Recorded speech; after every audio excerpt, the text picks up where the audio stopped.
Soul Land 2 Episode 109. Elder Mu and Elder Xian join forces to trap Ditian, with a single cannon shot being powerful enough to instantly kill a 100,000-year spirit beast, its terrifying power comparable to a strike from an ultimate Douluo.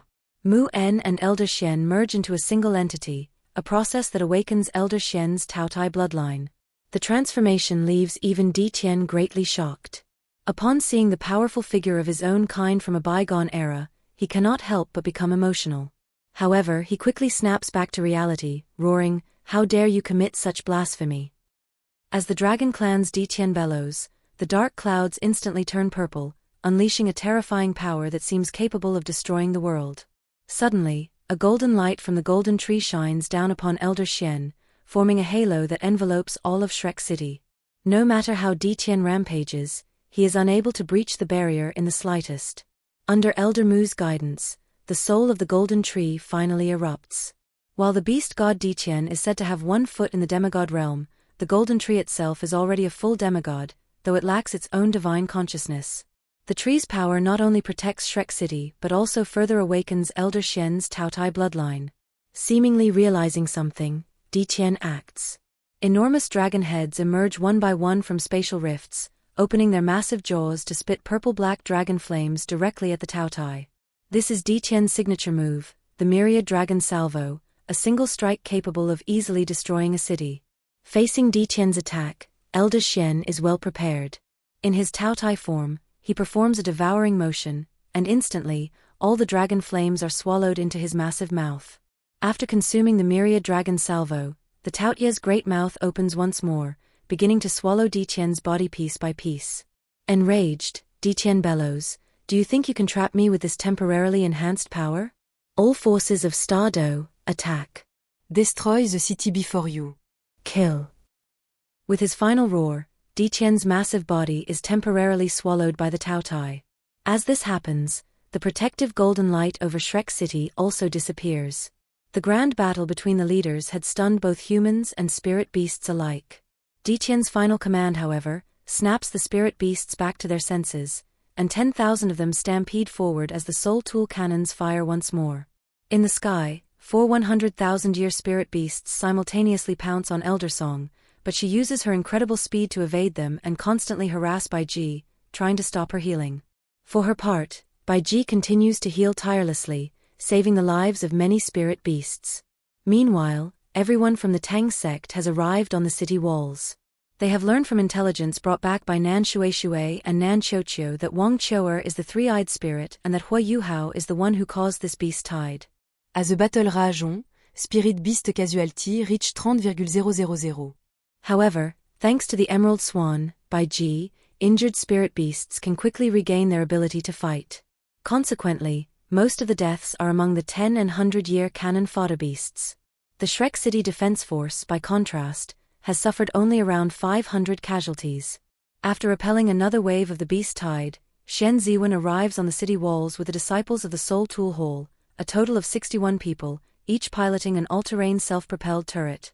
Just as they arrive, the Spirit Beast army launches its next attack, this time commanded by the 8th-ranked Fierce Beast, the Crimson King.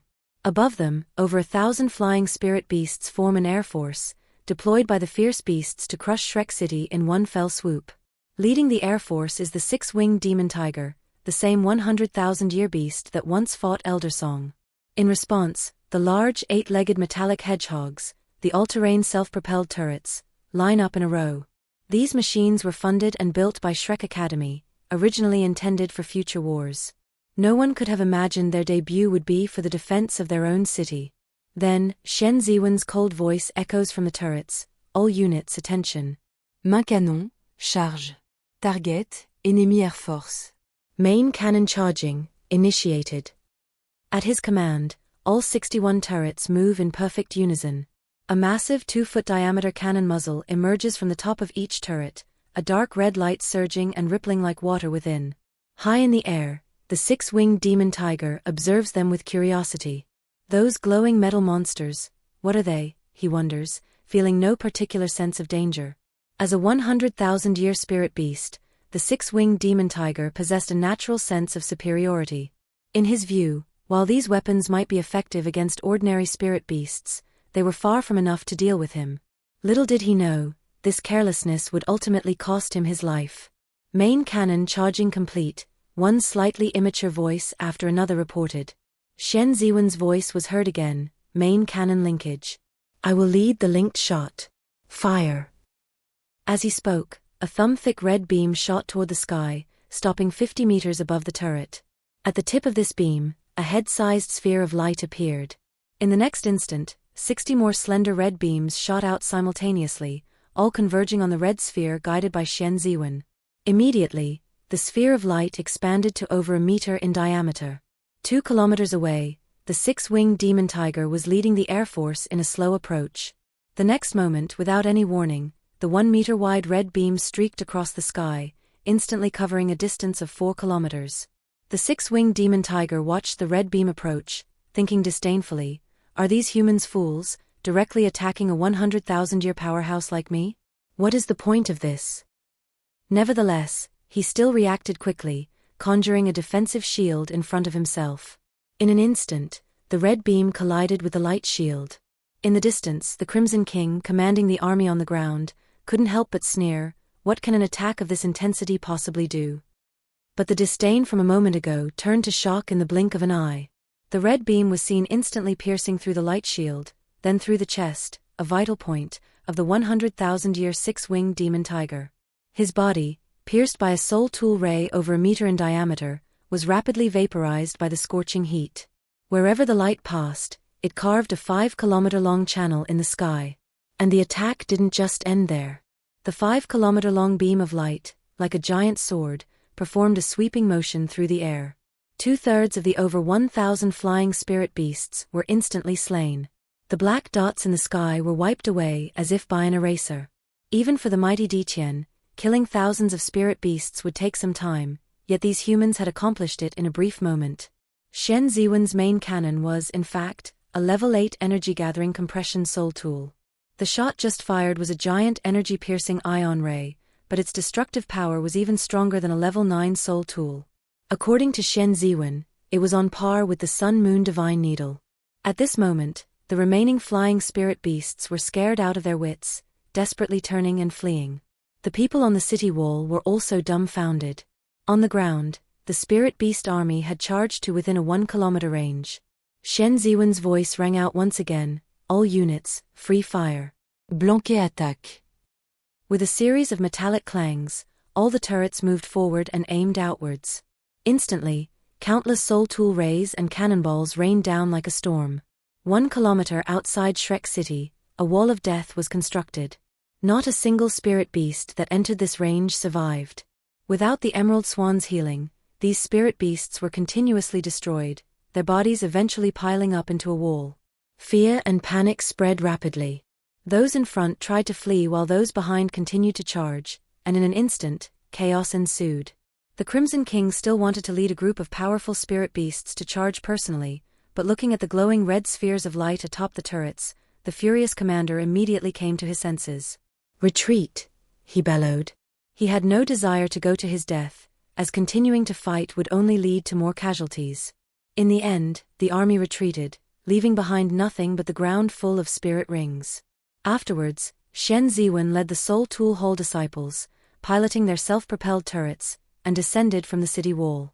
Under everyone's gaze, the self-propelled turrets descended from the city wall. A large number of spirit rings on the battlefield quickly disappeared, absorbed by the machines. The Tang Sect disciples, however, were selective, specifically looking for the purple and black 1,000-year and 10,000-year rings to absorb. As for Xuan Ziwen, his target was even clearer. He went straight for the 100,000-year spirit ring and soul bone left behind by the six-winged demon tiger. Within an hour, the spoils of war were collected. Inside his self-propelled turret, Xuan Ziwen's expression finally looked a bit better. The value of a 100,000-year spirit ring is hard to estimate, and the Tang Sect had put forth a great deal of effort to deal with the beast tide, providing almost all of the soul tools and cannon shells. This could be considered some reward for their immense contribution. The single shot that had killed the six-winged demon tiger had drained 126 sealed milk bottles in one go. Its soul power consumption was even greater than that of an ultimate Douluo, though its destructive power wasn't quite as strong as a full power strike from such a being. As it turned out, this devastating attack left a shadow on the Spirit Beast army, causing them to suffer heavy losses. After a lull of 6 hours, the Beast-Tide army attacked again. This time, the Spirit Beasts spread out wide, completely surrounding Shrek City. The 4 great fierce beasts of the Star Dou Forest all mobilized. Outside the south wall, a recové biji shone brightly, un furling giant, dreadmeta wide wings of light. Outside the east wall, the three-headed crimson demon mastiff slowly rose into the air. Outside the west wall, a 15-meter-tall dark gold terrifying claw bear floated in mid-air.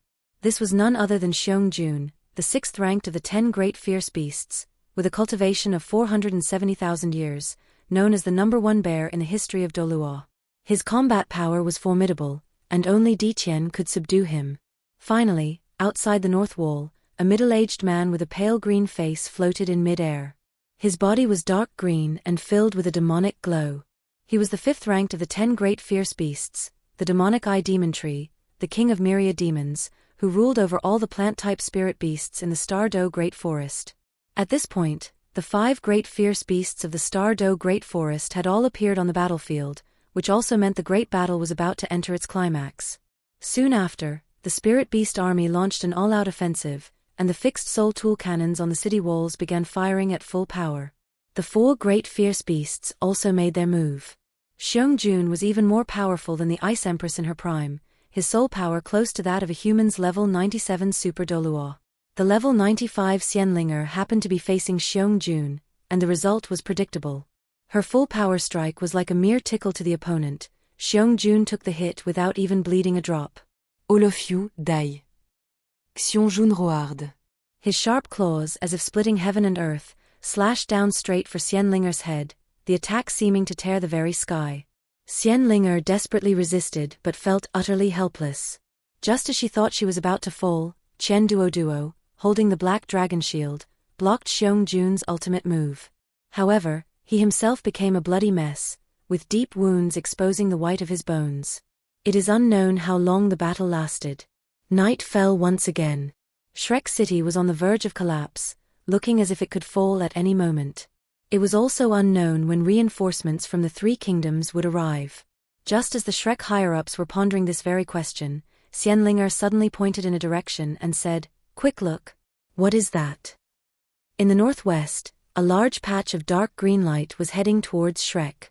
If you like it, please like, follow and subscribe so you don't get lost. Next episode, the 3 kingdoms send aid, and Douluo arrives. Hua Yuhao returns to persuade Ditian.